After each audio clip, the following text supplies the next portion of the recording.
Encounter भएको छ। अचानक उसले परमेश्वरसँग उसले भेटघाट गरेको छ।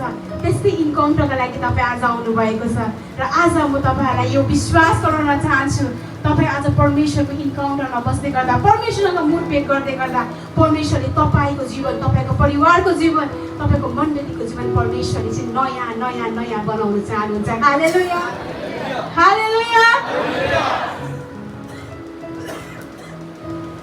आज म एउटा विषयलाई लिएर आएको छु है, विश्वास र त्यसको अपोजिटमा ऐश्वर्य विश्वास। जब हामी विश्वासलाई हेर्छौँ, विश्वास भनेको के हो भन्ने गर्दाखेरि चाहिँ योनाको पुस्तक 14:12 यसरी भन्छ, बडो मिठो कुरो लेखेको छ है।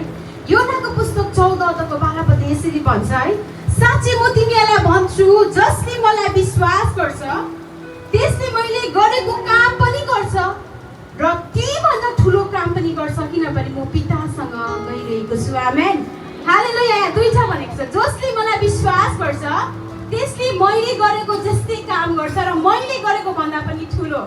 हामीले दुईटा मैले गरेको भन्दा पनि ठुलोलाई छोडेर मैले गरेको जस्तै काम मात्रै हेऱ्यो भने पनि त्यो कस्तो ठुलो काम हो कि होइन?